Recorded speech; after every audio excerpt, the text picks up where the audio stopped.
पैसा गेला पण नाद केला. काय नालय गावला तिथं रडला भारताचा सम्राट. बेवडे बिवडे नीट आहे का? हलकट नाही. लंकेचा माल रडला भारताचा सम्राट. आपल्याकडे काय रडला भारताचा सम्राट. दारुडे बिरुडे नीट आहे का? भान ठेवा भान. हे इंद्रिकरची कीर्तन नाही. आपलं कीर्तन ऐकून गेल्यावर सुधरत नाही 2-4 दिवस माणसाला. काही बधीर होतो तो बधीर एकटाच हसतो घरी गेलो. त्याने डॉक्टर जायचं नाही. ते पैसे माल देऊन टाकायचे. दारुड्यांच्या काय नाही लागत. 2 दारुडे रस्त्याला डुलत निघले. प्युअर बेवडे बकरी. त्यातला एक दारुड्या म्हणला मी मुख्यमंत्री होणार. दुसरे त्याच्या खाटखंड ठेवून दिली. म्हणला तू होऊ शकत नाही. म्हणला का? मी जर राजीनामा देत नाही. पुढे यांच्या रडला भारताचा सम्राट. आणि काय म्हणतोय ऐका. राज्य गेलं रडलो नाही. 100 पोरं गेली रडलो नाही. पण आज मला जेवताना भीम बोलतो तेवढं बंद करा. ते बोलायलाच नाही म्हणजे पण तिने आमचं जेवताना बोलत आहे. युधिष्ठिराला भीमाला जाऊन सांगितलं भीमा जेवताना कोण बोलत असतात का? तो कधी डोक्यात कमी होता. त्याने असा ठरवला जेवताना बोलायचं नाही ना. जेवायच्या अगोदर 10 मिनिटं. पण म्हातारा सोडायचं नाही. त्याच्या डोक्यात खटकी होती. त्याने दुसऱ्या दिवशी जाऊन गाठवलं. अरे आमच्या घरात मारामारी लागतो का? तुम्हाला पटणार नाही फक्त वारकऱ्यांना पटेल. भारताचा सम्राट भयान रात्री राजवाडा सोडून गेला. महाराज पाया पण सांगतो हे क्रिकेटचे कीर्तन मी तुमच्या मुलासारखं आहे. दिवस बदलतात. गव्हर्नमेंटलाही दिवस चालत नाही. दिवस दिवस बदलतात. फिरले दिवस. भयान रात्री धृतराष्ट्रानं राजवाडा सोडला. भयान रात्री धृतराष्ट्रानं राजवाडा सोडला. अंधारा फंधारा डोळ्याने दिसत नाही. पायानं चालत गेला आणि धृतराष्ट्राचा तोल गेला. बरं आणि आंधळ्या धृतराष्ट्राची काठी खाली पडली. धृतराष्ट्र खाली पडला. सावरायला गेला महाराज. त्या धृतराष्ट्राने ज्या झाडाला हात लावला तर धृतराष्ट्र का पापी होता महाराज. झाडाला आग लागली. आग. भारताचा सम्राट 100 पोरांचा बाप अरण्यात जळून मेला महाराज. जळून.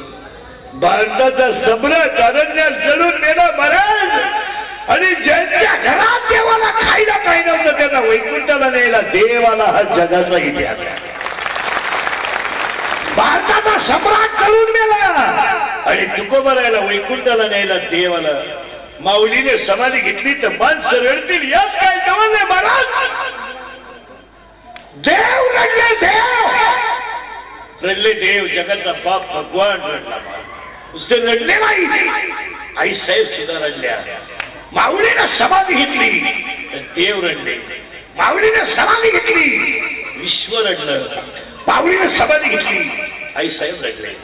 13 दिवस दगडावर बसून भजन करणाऱ्या तुकोबारायनं देवाला सांगितलं देवा 42 वर्षाच्या इतिहासात माझ्या डोळ्यात कधी पाणी नाही आलं. देवा माझ्या आईचा मृत्यू डोळ्यानं पाहिलं. भावांना डोळ्यानं डावे निघून जाणं डोळ्यानं पाहिलं.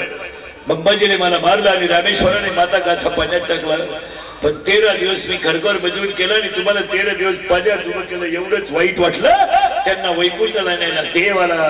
फायनल वाक्य झाला आजच्या कीर्तनातलं. जिरती एवढी ध्यानात ठेवा. पहिला भाग संपला.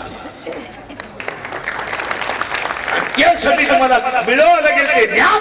आणि ज्ञान जर मिळवायचं असेल तर करावी लागेल तिचं नाव शाळेतल्या ज्ञानाला कोणी खात नाही. 1.5 किलोमीटरला मेडिकल कॉलेज आपलं. 1 किलोमीटरला इंजिनिअरिंग कॉलेज आणि वढ्या नाल्याला इंग्लिश मिडियम आहे. तरी महाराष्ट्रात 245 वृद्धाश्रम आहेत. ज्या दिवशी महाराष्ट्रातल्या पवित्र मातीतून वृद्धाश्रम शब्द निघून जाईल त्या दिवशी महाराष्ट्रातली जनता कनिष्ठ शिक्षित होईल. आणि आज माणसं फक्त जागेवर ठेवले असतील तर जगातल्या एकाच संप्रदायानं तर त्या वारकरी संप्रदायानं आज माणसं एकत्र ठेवण्याची ताकद आणि माणसं बदलवण्याची ताकद फक्त वारकरी संप्रदायात आहे. आणि निस्वार्थी समाज बदलवा यापेक्षा फक्त संतांची जे नंतर कोणाची नाही. बाकीचे लोक तुम्हाला पाजीत जरी असले तर फायदा आहे. फुकट कोणी करायला कोण नाही. फुकट कोणाला वेळ नाही. Love is a money and money is a love. आपल्या ह्या जगात कोणी नाही. त्याला भान ठेवा. नाही रे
जाएगा एक दिन पंछी रहेगा पिंजरा जाएगा एक दिन पंछी रहेगा पिंजरा पिंजरा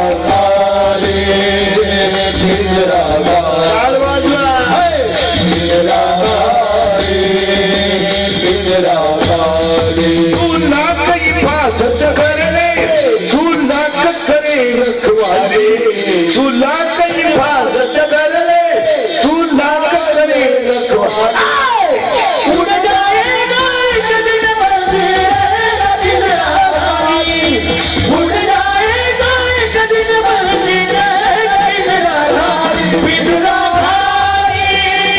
पिंजरा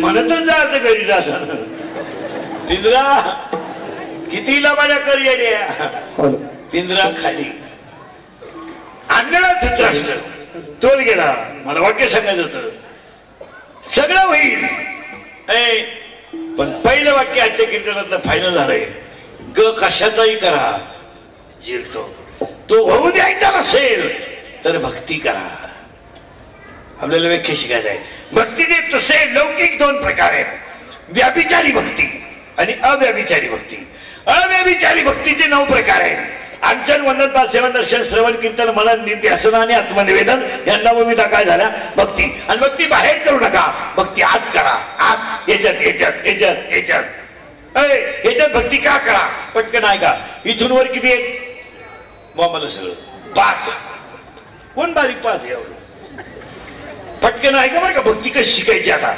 इथून वर इंद्रिय किती आहेत 5 इथून खाली किती आहेत 5 5 10 इथून वर जे आहेत त्यांचे नाव ज्ञानेंद्रिय इथून खाली जे आहेत त्यांचे नाव आहे कर्मेंद्रिय हे किती आहेत 5 आणि या 10 जणांचा एक हिरो आहे मन मन हे किती झाले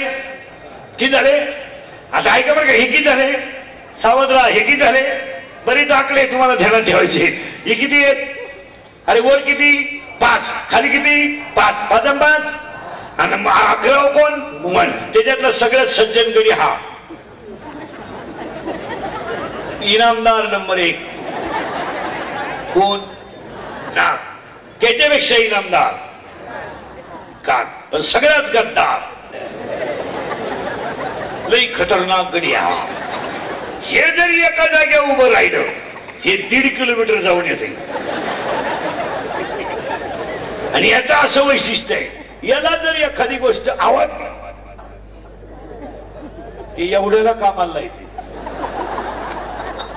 आणि हे सगळे हलकट याचं ऐका सावध राहा खाता हे निघालं फिरायला हे अख्खं हा होताच बरोबर मग काय याला घरी ठेवून जाता यानं पाहिली कलवरी ती नवरीच्या मागे पोरगी हिंडते नाही यार पण याला आवडली यानं लगेच मनाला सांगितलं काय करू मन मला मेसेज कर समजत समजून जाईल मेसेज कर मनानं केला मेसेज ती पोरगी होती पागल तिने केला याला मिस कॉल होतं गौरी क्षेत्राच्या बाहेर याच्या नव्हता बॅलन्स यानं केला दुसऱ्या फोनवरून फोन तिच्या भावानं पायनाला असा फाटकावला धरून पोरगी पाहिली डोळ्यानं सल्ला दिला मनानं मार खाला अख्या गावानं आणि ह्या मार खाण्याच्या टोळीचा खलनायक कोण म्हणून कधी ध्यानात द्यावा किती खानदान दारुडे असू द्या डोळे उघडे ठेवून दारू पेत नाही पेताच येत नाही डोळे इनामदार आहे नालायक गोष्ट पाहत नाहीत पण ते बेवडं नालायक असल्यामुळे याला झाकीत तिला आखलं तिथं म्हणून दारुड्या दुकानातून बाहेर येताना असायचं असतं बा मी नालायक आहे म्हणून त्याच्या पुढे फुटाने ठेवावं लागत हे 5 जण इथून वर किती 5 सावध राहा का इथून खाली किती 5 10 आणि मन झालं 11 आता हे एकूण किती आहे एकूण 11 आता दुसरी 11 आहे का बरं का 5 जण बाहेर आहेत आणि 5 जण आत आहेत आपलं 6 जण आत आहेत 5 जण बाहेर आहेत स्पर्श रूप रस गंध हे कुठे बाहेर काम क्रोध लोभ मद मत्सर अंकार हे कुठे 8 6 आणि 5 11 आणि हे किती मग ज्यानं त्यानं सांभाळा. आता हे कसे आहेत पहा बनवूनच दाखवतोय का मिनिटात.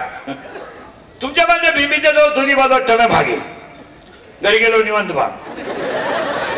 तुमच्या मागे हे नीट आहे का तुमच्या माझ्या भीमीच्या जवळ दोन्ही बाजू टण भाग आहे मध्यपैकी खड्डा आहे. या खड्ड्यामध्ये जर तुम्ही बोट ठेवलं आणि सरळ वरवडीत आणलं तुम्हाला इथपर्यंत 3 खड्डे लागतील. 1 2 3 त्याची नाव आहे का. याचं नाव आहे फला याचं नाव आहे पसंती याचं नाव आहे मध्यमा आणि याचं नाव आहे वैखरी. देवाचं नाव पहिल्यांदा इथून निघतं कशावरून ओबी नव्यातली ओंकाराचे कुशी अ उ म रेश. ओम इथून कोण निघला ओम. ओम मधून 3 अक्षर आली अ उ म आकार उकार मकार आणि त्याला नव्या त्यातला एक पुरावा असा आहे त्यावरून जे घडलं ते अर्धनारी नटेश्वर. तोच पुरुष तो स्त्री पण त्याला 9व्या 8व्या त्याचा शिववी आहे न मोडीता दोन्ही आकार घडले एक शरीर ते अर्धनारी नटेश्वर. 8व्या अध्यायामध्ये 97 नंबरची ओवी आहे. ही अर्धनारी नटेश्वर घडलं. स्त्री तयार झाली पुरुष तयार झाला त्यानंतर किती झाले इथून वर 5 झाली 15 झाले. चला स्त्री तयार झाली पुरुष झाला स्त्री संघ झाला पटकन आहे का स्त्री संघ झाला आणि बाळ वाढायला लागलं. त्याला बाळ बनवून दाखवत आहे का मी त्याच्यात एक घोटाळा आहे. स्त्री पुरुष संघ जर समतिथीला झाला तर होणार अपत्य मुलगा होत असतो. स्त्री पुरुष संबंध जर विषम